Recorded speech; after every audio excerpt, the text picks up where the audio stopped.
All right guys, it's here. This is the new Sony FX5 and I've been pretty stoked about this camera ever since I heard about it a couple weeks ago, and I've only had a few days with it, and unfortunately it's already release day, so I gotta send this thing back. There's so much to talk about. Yes, it has open gate. Yes, it shoots internal RAW, and yes, it has false color. So sit back, relax, and let's get into it.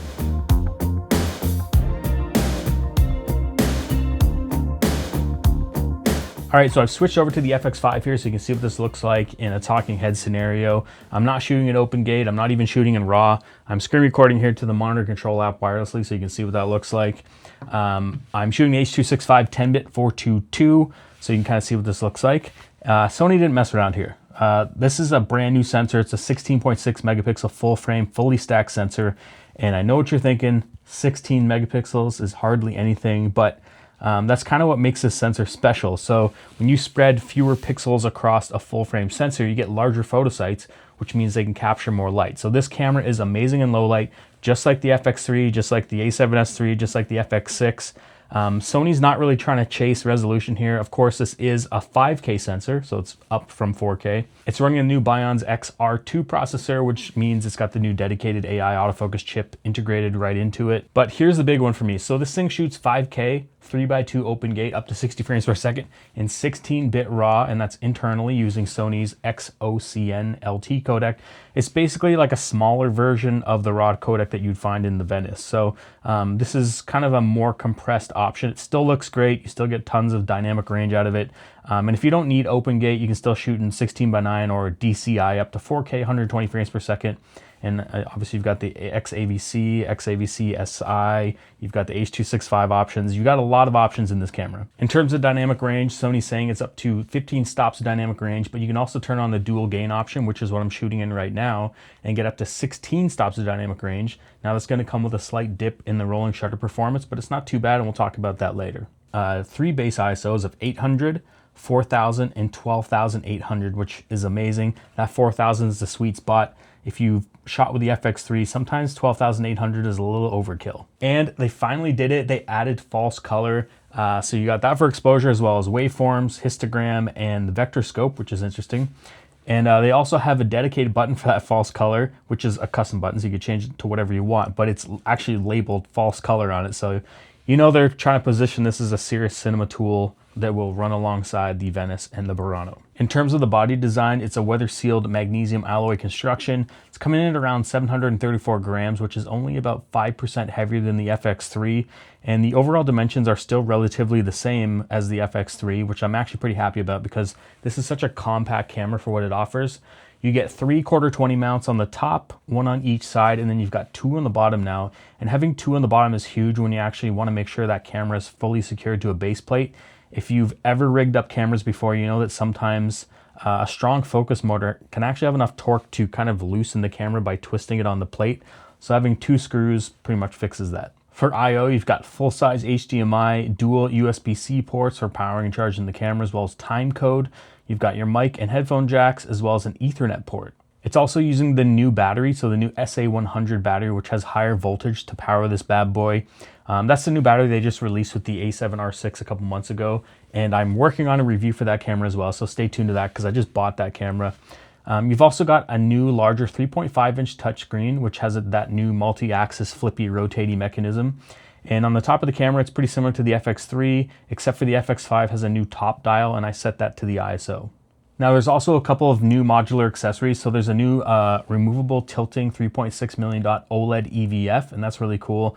And then there's also the new dual XLR top handle, which allows you to actually record 32-bit float audio. And the camera itself has the option to set it to 32-bit float, but it will actually only record in 24-bit unless you're using that top handle, because the top handle is doing the processing. And this EVF is interesting because it doesn't use the multi-interface hot shoe like I thought it would. It actually uses its own dedicated port on the top.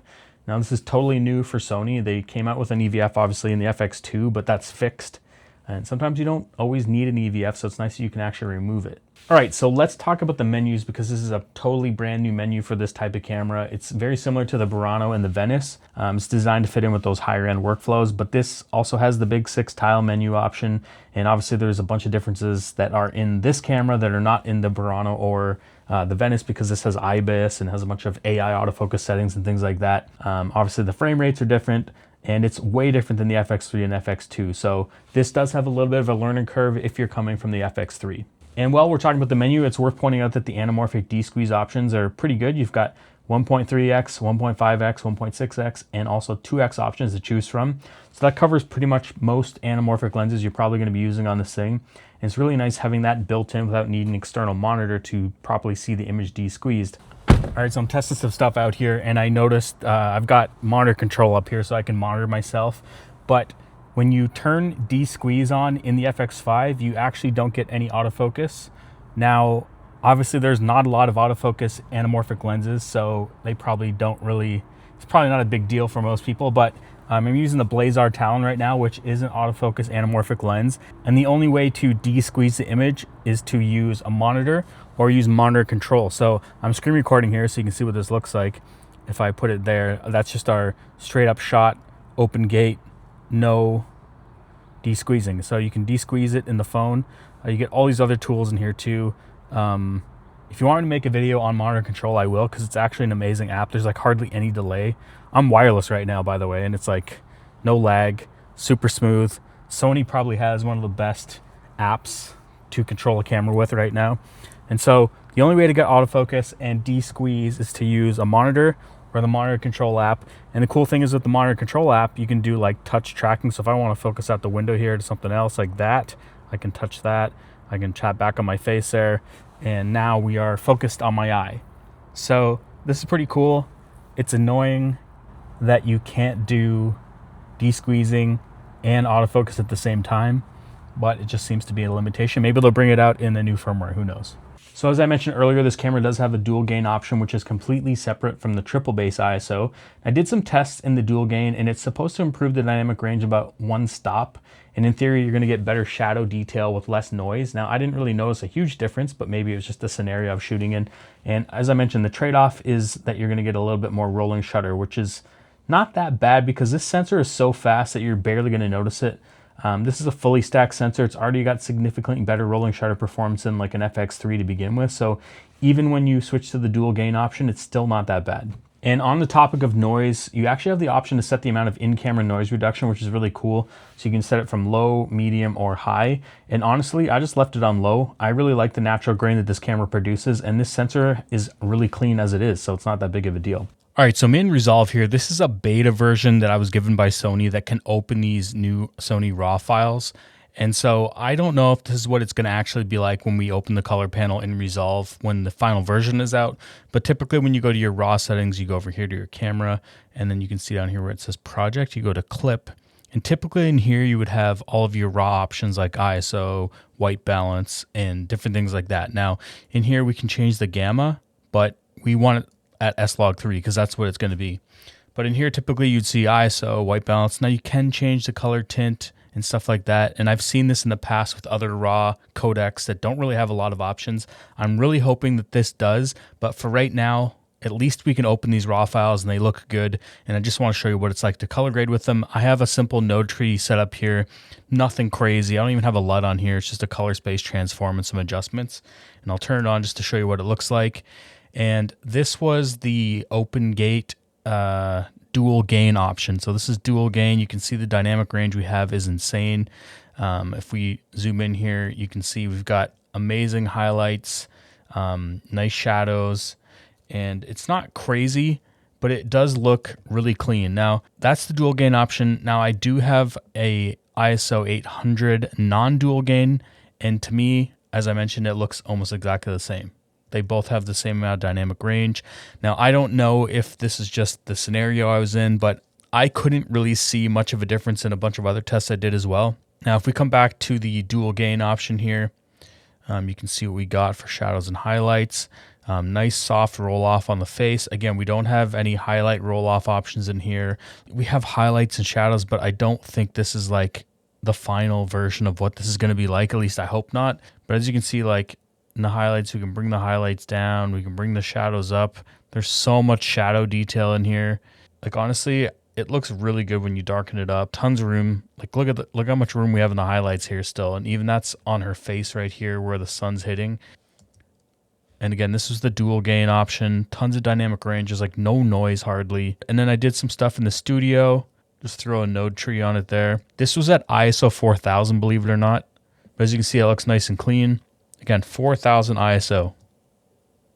So clean, because that's the second base ISO out of the triple base ISO. So it looks good. Now I got some low light stuff here. There's a 1.5x D-squeeze. So you can see what that looks like there. This is, I think, like 12,800 ISO or 25,600. And look how clean that looks. Now, if we really try and push and pull this image, I don't know how much shadows we can recover without getting too much noise. You can see there it starts to get a lot of noise, a lot of color noise in there. If I went over here to denoise, I'm just going to set this to 3. And it's mostly the chroma noise, not necessarily the luma noise. So we can bring a bit of this up, bring a bit of this up, get rid of some of that noise. I'm lifting the shadows way too much. We would never lift the shadows like this.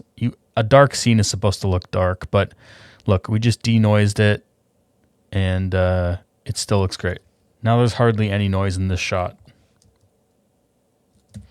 This isn't a color grading tutorial. I just kind of want to show you what it was like to work with the raw files and the type of dynamic range we're getting out of the stuff. It's incredible. So we just took a look at some of the clips in Resolve there. Obviously, that's the beta. I don't know if there's going to be more raw options coming down the pipeline, but that lets us at least open these raw clips because I didn't even know if I was going to be able to do it. And I really love that they kept the compression down on these files so they're not massive. If we're comparing it to something like the Nikon ZR, the files are massive on that camera.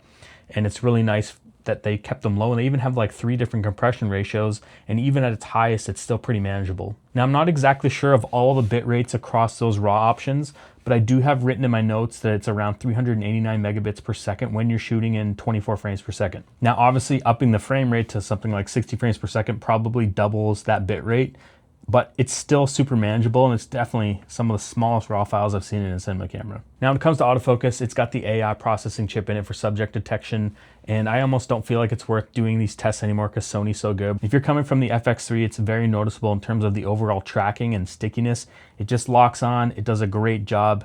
It's very similar to the Sony Alpha bodies. All right, so let's get into low light. I'm pretty stoked that they made this camera with the triple base ISO, as I mentioned.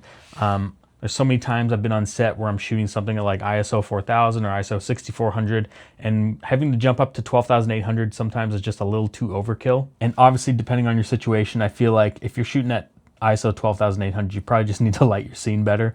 Obviously, if you're in the middle of nowhere and you want to use the moon as your light source, then I guess that makes sense. It's just a super rare occasion you're going to really need 12,800, but it's nice to know this camera has it. So having that 4,000 ISO base option is so useful. But yeah, I even pushed this up to 51,200 just to see what it would look like, and it's actually super clean. And the noise suppression set to low still looks pretty crispy. It's got a nice sharp image. It's not like all soft and mushy. There's a little bit of grain, but it actually looks really nice, and I think we're seeing the benchmark for low light performance in a camera right now. Okay, so we've got pretty far into the video here. I've been pretty positive about this camera, but let's take a look at some of the things that aren't so good. I've owned a few cinema cameras. I've owned Reds, I've owned Canon, I've owned Blackmagic, but I've never owned the FX3 because I owned the Sony a7S III. I still own it, and it didn't make sense to buy an FX3 when I knew they basically did the same thing. So I've held off for so long. I've been waiting for the FX3 Mark II, but here we have the FX5. And I think it's probably time to retire my a7S III as my main YouTube shooting camera and switch over to this. But I'm still not 100% sold on this camera yet. I don't know if it's the right camera for me for like fast run and gun YouTube style stuff. It's obviously going to be great for client work, shooting bigger jobs, but there are a few quirks you might want to know. First off, you can't do flexible ISO when you're shooting in RAW. It has to be Cine EI, which is a little bit different of a workflow if you're not used to it. Second, as I mentioned earlier about the menus, when you're doing in-camera de-squeezing, the autofocus will be disabled. And if you're using autofocus anamorphic lenses, you're gonna have to de-squeeze it on an app like the monitor control, which is amazing. It's just annoying if you want to keep your camera stripped down. Third, there's no open gate outside of shooting RAW. So we haven't talked about that yet. Sony said there is a firmware that's coming out, version 2, that will add OpenGate to the XAVC, and you're also going to get 4K 240 frames per second in RAW as well, so that's pretty crazy. That just goes to show you how fast the sensor is. But at launch right now, 3x2 OpenGate means you got to shoot RAW. Fourth, you can't use active stabilization in OpenGate. You can only use standard, And if you need to de-squeeze in camera, it turns off all the IBIS entirely. And I'm not really against having the IBIS turned off. Like if the sensor could fully lock up, sometimes when you're using car rigs and you have IBIS, it's actually gonna ruin your shot. So it's almost better if there is no IBIS. Fifth, the dual gain ISO only works in 24 and 30 frames per second and only at 800 ISO. But it does work in both RAW and XAVC, which is awesome, but it is limited to those lower frame rates. And finally, these last few things might actually annoy you if you're coming from an FX3 or an alpha camera, because they make the camera feel a lot slower to operate. So the camera actually needs to reboot when you switch between XAVC and RAW, which is totally fine. That makes sense. It needs to switch over. I've seen this in other cinema cameras, but it also does this when changing frame rates. So if you're going from 24 frames per second to 60, the camera has to reboot.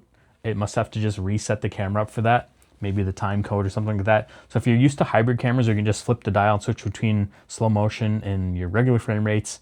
It's not like that. Also, when you want to preview your clips, you actually have to change the camera's frame rate to match the clip you shot it at. So if you shot a clip in 60 frames per second, but your camera's currently in 24 frames per second, it won't play back that 60 frames per second clip until you switch the camera back to 60 frames per second.